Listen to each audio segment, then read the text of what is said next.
Oke, selamat pagi Izin. Ya, selamat pagi. Terima kasih udah mau nyempetin waktunya lagi untuk datang di sesi wawancara kali ini. Gimana kabarnya setelah 2 minggu dari pertemuan kita waktu itu? Ya gitu. Ya, biasa-biasa aja sih, tapi Biasa-biasa padat aja. juga. Padat ya? Sibuk sama urusan organisasi atau kerjaan? Kerjaan juga. Oh, kerjaan. Gitu. Oke. Oke, aku boleh langsung masuk ke pertanyaan-pertanyaannya? Boleh banget. Oke. Ini aku pengen ngomongin tentang sebagai seorang pemimpin sih, leadership. Sebagai seorang pemimpin, kesulitan atau tekanan apa aja yang pernah kamu hadapin gitu? Mungkin di kerjaan, di organisasi. Kalau kesulitan pasti banyak lah ya. Ya. Tekanan juga pasti banyak. Terutama pertama yang paling mencolok lah di diri aku adalah ekspektasinya gitu. Bagus nggak ya, atau performanya maksimal nggak ya gitu. Tapi kan semua itu dilalui melalui prosesnya kan. Jadi kayak ada proses, mungkin kalau dia latihan atau kalau di kerja juga ya apa namanya, aku harus lebih maksimal dalam mengurusnya. Aku kan sebagai guru kan, jadi kayak apa namanya, gimana interaksi dengan anak-anak, apa hasilnya setelah aku ajar dari mereka, apakah mereka nangkep apa yang aku ngomong gitu. Lebih ke pressure dalam diri sendiri sih, walaupun ekspektasi dari orang ya kayak udah pasti udah bisa lah gitu, tapi darinya aku sendiri kan aku juga merasa aku punya tanggung jawab gitu, dan ngelihatnya kayak harus maksimal lah istilahnya gitu. Kalau untuk kesulitannya banyak, terutama kayak kalau ngajar itu tuh di tempat kerja, ngajarnya ya kayak harus lihat tiap anak tuh punya ya personality yang berbeda-beda, kebutuhannya juga berbeda-beda, apa yang mereka butuhkan dalam belajar supaya mereka bisa menangkap apa yang kita sampaikan, apa yang kita ajarkan, dan supaya semuanya berasa equal, nggak ada yang left out. Itu juga di di organisasi, gimana caranya supaya mencapai kayak suatu proyeknya kita benar-benar udah maksimal di hari H-nya gitu, walaupun kesalahan pun masih ada gitu. Dan banyak hal lah yang sebenarnya kecil-kecil dan juga yang gede-gede juga ada pastinya, tapi bukan kesalahannya yang kita highlight, tapi aku merasa kayak aku harus nge-highlight cara nge-handle-nya kayak gimana gitu. Aku rasa lebih penting untuk nge-handle saat itu juga daripada untuk kayak main salah-salahan dulu. Biasanya tuh banyak orang kayak anggota aku juga banyak yang kayak lu yang salah nih, lu gara-gara lu gitu. Menurut aku itu nggak penting, karena kita harus fokus ke masalahnya dulu. Karena masalahnya udah ada, kita harus selesaiin dulu, baru nanti kita evaluasi bareng gitu. Oke. Wah, ceritanya menarik banget nih. Tapi aku boleh minta kamu ceritain satu kejadian atau situasi yang kamu rasain, kamu lagi mungkin waktu kamu lagi ngajar gitu. Jadi gimana cara dari kesulitan tadi yang atau tekanan yang udah kamu rasain, kamu udah tahu tanggung jawab kamu harus ngapain. Tapi cara kamu buat ngelakuin, oke, mungkin mulai dulu dari ceritain satu kejadian aja deh.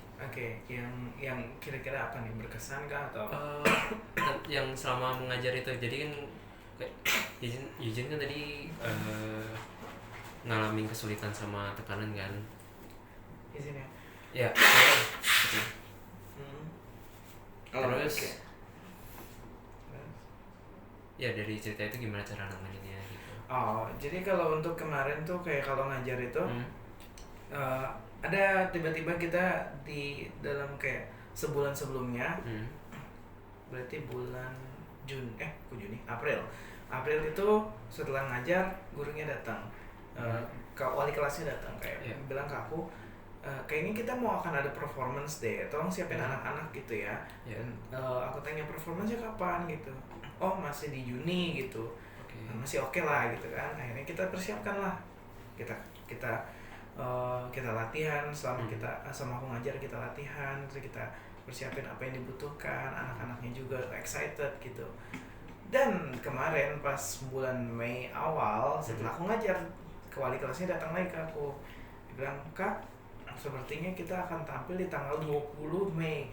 Menurut aku itu mepet banget dan kita belum siapin secara maksimal, bahkan kayak kalau bisa dibilang baru 20% kita siapin gitu. Terus karena aku bilang kayak, "Bu, kenapa bisa begini gitu, saya kan cuma datang seminggu sekali untuk ngelatih, untuk ngajar, tapi kan nggak mungkin anak-anak latihan cuma seminggu sekali bakal bisa bagus itu, apalagi tanggal 20 itu tinggal 2 minggu lagi, masa latihan 2 kali kita langsung bagus kan, enggak gitu." Terus akhirnya ibunya bilang kayak, "Yaudah, nanti kalau misalkan ada mau latihan tambahan nggak apa-apa gitu," katanya. Tapi at the same time dia bilang katanya kemungkinan besar tidak dibayar, dan aku ngerasa kayak apa ya, aku kan di situ kan kerja ya, tapi kan kalau nggak dibayar kan ada sesuatu kayak nggak etis aja gitu. Terus at the same time juga aku punya responsibility untuk ngelatih anak-anak udah excited, aku juga sendiri kasihan sama anak-anak. Akhirnya aku coba omongin sama gurunya, wali kelasnya, dan kepala sekolahnya. Mereka bilang mereka harus review lagi gitu sesuai dengan apa yang dibutuhkan, apakah anak-anaknya bisa, apakah tidak gitu. Dan ternyata kedengaran ke kuping anak-anak, ternyata wali kelasnya cerita ke anak-anak yang aku ajar.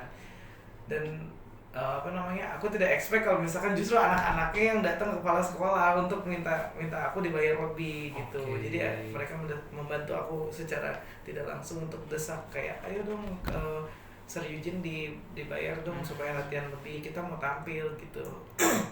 Akhirnya solusinya adalah kita nggak tampil di tanggal 20 itu, tapi tetap tampil di Juni di MPLS.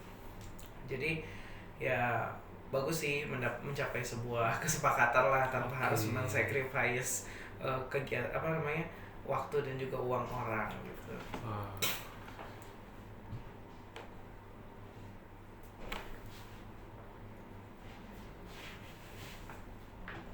Jujur itu mungkin kayak miracle juga ya. Iya, itu juga nggak expect sih itu.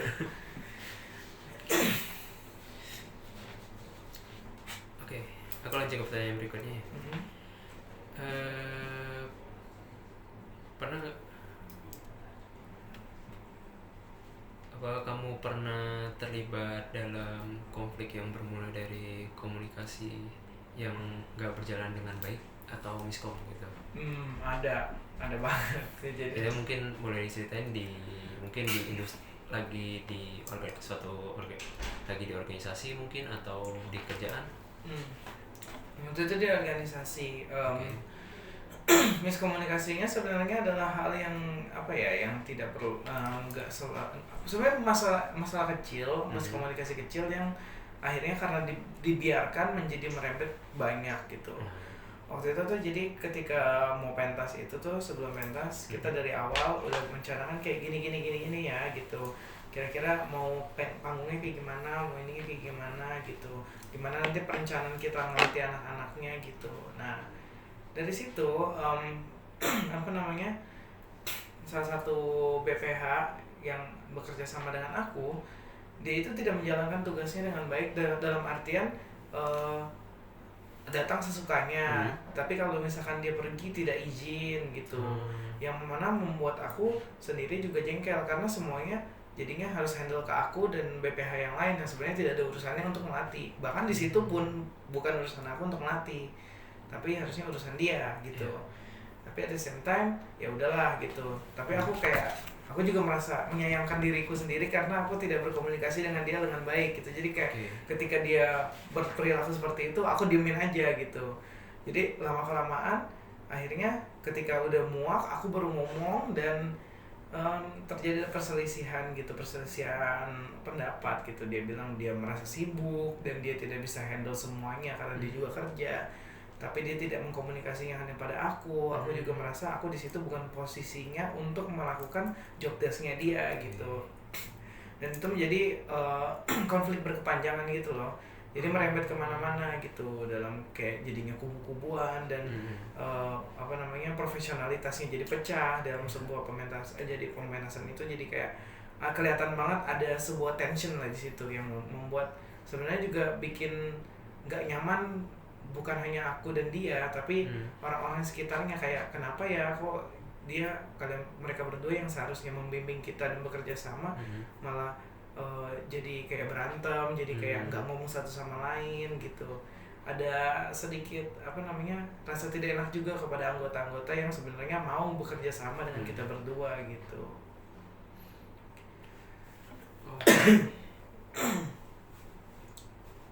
Berarti akhirnya gimana cara kamu buat membangun komunikasi yang baik sama, berarti itu tadi individu atau sebuah tim? Individu sih, individu ya. Gimana akhirnya masalahnya gimana mungkin? Jadi ada satu waktu kita membicarakan ini dengan dia secara tim maksudnya ya. Secara tim karena kan dia juga bagian dari tim itu. Kita berbicara dan dia itu benar-benar kayak sangat-sangat berapi-api gitu kan. Karena perbedaan pendapat yang tadinya cuma satu hal yang bikin kesel jadi makin merembet ke banyak hal, bahkan menyeret orang-orang yang sebenarnya tidak ada urusannya gitu. Jadi kita coba sort out pelan-pelan, walaupun memang ada kayak teriak-teriak kayak mau berantem lah gitu. Tapi at the same time akhirnya kita coba kesampingkan itu semua, kita minta maaf satu sama lain. Akhirnya kita coba kita ini kesamping, kita semua setuju kalau kita harus kesampingkan semua urusan pribadi, masalah pribadi yang ada di satu sama lain untuk pentas ini aja lah, untuk supaya kita tidak berselisih, tidak membuat pentas ini bubar karena hanya masalah yang tidak penting sebenarnya kayak gitu. Kita harus membangun komunikasi lagi dari awal supaya kita bisa mempercayai satu sama lain dan kita bisa berkomunikasi dengan baik. Karena kalau kita tidak berkomunikasi dengan baik, nanti akan jadi banyak hal yang miskom dan juga malah bikin buyar lagi lah gitu. Akhirnya kita ya sudahlah, bekerja sama profesional, walaupun mungkin masih ada kesel dan satu hal yang lainnya, tapi kita tetap mencoba untuk bekerja sama, berkomunikasi yang baik sampai akhirnya kita selesai kayak gitu. Berarti akhirnya acaranya berjalan dengan baik, dengan lancar. Untuk dari pementasannya sendiri, menurut aku itu adalah salah satu yang terbaik gitu. Dan walaupun struggle-nya dari internalnya banyak, tapi menurut aku hasilnya itu sangat-sangat baik dan juga bisa dibilang ya 9/10 lah gitu kalau menurut aku, karena menurut aku itu bagus banget gitu.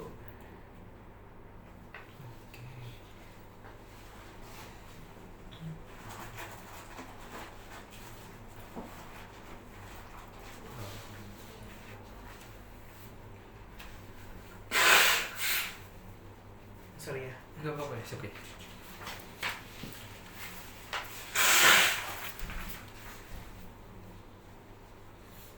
Nyata cerita dari Eugene sendiri banyak banget dan sangat menarik ya.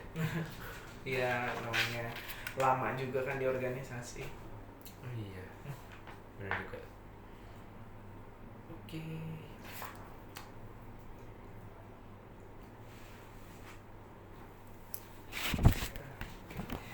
Aku boleh tanya untuk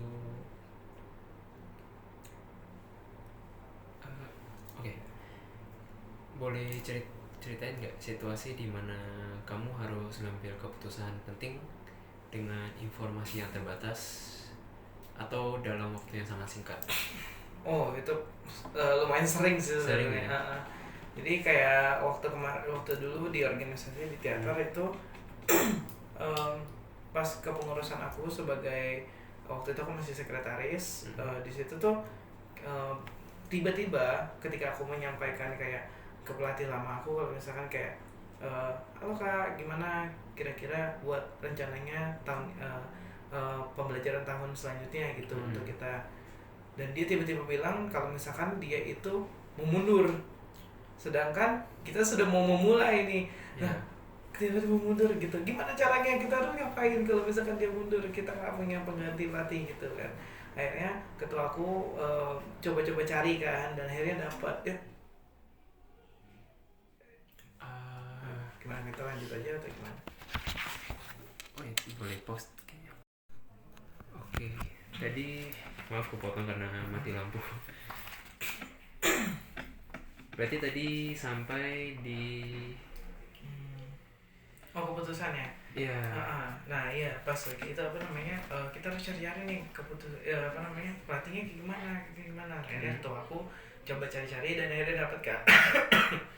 Tapi dengan dengan sebuah minusnya adalah si pelatih yang baru ini dia tidak bisa mengajar secara maksimal karena dia punya jadwal lain. Mau nggak mau kita yang punya skill dalam berteater juga terbatas, kita bantu ngelatih di saat dia tidak ada. Yang mana sebenarnya dia cuma datang 2 kali sebulan gitu. Sisanya kita yang latih terus, apalagi kita mau pentas. Jadinya dengan skill dan juga pengetahuan kita yang terbatas, kita mau mencoba untuk kayak ya udahlah, ayo kita bantu anak-anak untuk melatih gitu.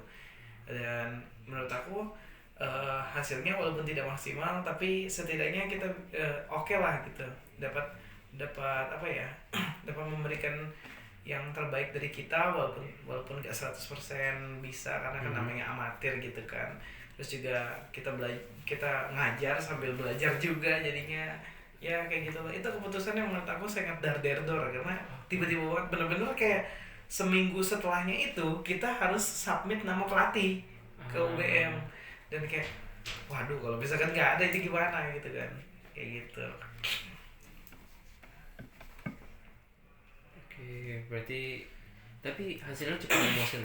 Kalau untuk komunikasi antar kita dan pelatih, aku rasa itu sangat-sangat tidak maksimal karena konflik di antara kita dan pelatih juga. Akhirnya pelatih memutuskan untuk mengundurkan diri. Tapi untuk pentasnya sendiri menurut aku menjadi sebuah kesuksesan karena menurut aku juga salah satu yang terbaik, terutama dari anak-anaknya yang penampilannya sangat keren banget dan bangga banget sama mereka gitu. Itu kalau pentas kayak gitu sangat banyak emosi yang tercurahkan ya. Iya. Oke.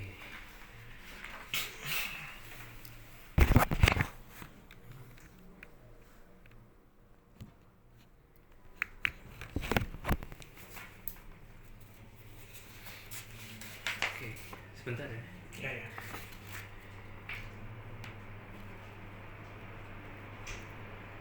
Oke. Ini aku pengen pertanyaan terakhir nih. Ini lebih ke ceritain pengalaman lagi sih. Yaitu boleh ceritain pengalaman kamu ketika harus rencanain dan organisir sebuah proyek atau pekerjaan yang cukup besar dan kompleks. Oke. Jadi kayak pilih satu project aja atau gimana? Iya, boleh. Oke. Kalau yang berkesan banget buat aku tuh waktu pementasan inaugurasi itu pertama kali aku benar-benar kayak punya responsibility sebagai ketua dan semuanya harus aku handle dengan rapi, dengan teratur, walaupun ya aku sendiri juga pasti punya kesalahan juga, human error itu tidak bisa dipungkiri lah, pasti akan terjadi gitu. Dan juga banyak hal yang menurut aku menjadi kayak downside-nya, terutama juga pada hari H-nya pas mau tampil itu, karena sound itu menurut aku sangat fatal karena H-1 sebelum kita mau tampil soundman-nya bilang kayak katanya, oh saya nggak bisa datang besok. Lah kalau nggak bisa datang siapa yang mau ngerjain gitu kan. Terus akhirnya kita bernegosiasi, oh yaudah nanti baru bisa datang jam 4-an, yang mana sebenarnya 2 jam sebelum kita mau mulai gitu. Tapi dia akhirnya kasih tahu gitu kayak ini kerjaan yang ini ya gitu, nanti coloknya kesini. Oke, aku dicatat semuanya. Hari H-nya mau kita aku dibantu dengan teman aku satu, kita cobain colok-colokin yang seperti sesuai dengan instruksinya dia. Terus gak nyala dan akhirnya kita pusing kan tuh. Udah jam 3 kita nggak dapat informasi apa-apa dari orangnya, udah pusing banget. Akhirnya mau nggak mau ambil decision, tolong panggilin soundman dari luar, mau nggak mau gitu. So, yaitu salah satu teman pelatih aku gitu.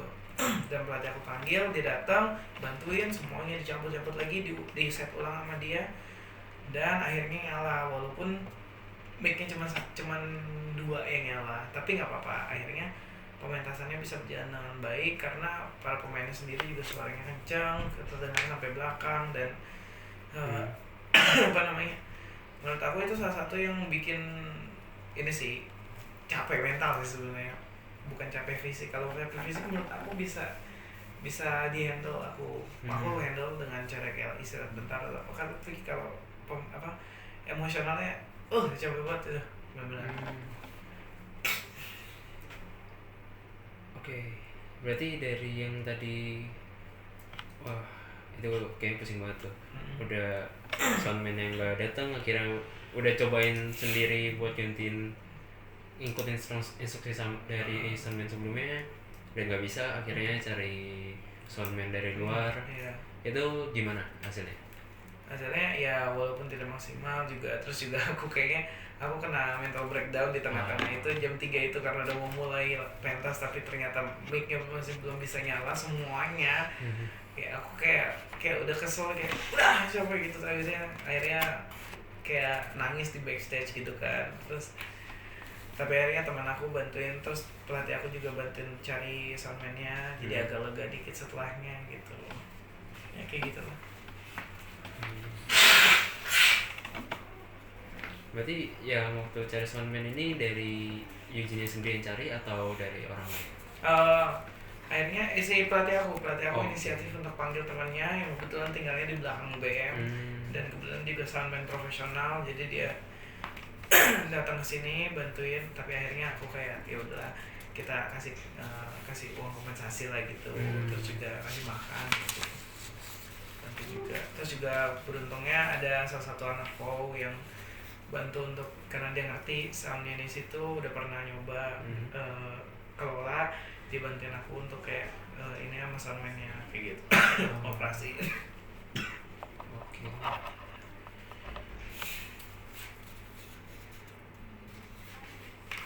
Oke, mungkin menurut aku udah cukup jawaban dari Eugene sendiri. Bagus banget ceritanya, sangat menarik juga. Udah cukup dapetin gambaran besarnya. Kalau begitu untuk sesi kali ini boleh aku akhiri? Boleh. Oke, terima kasih Eugene udah nyebatin waktunya di sini. Sama-sama. Thank you.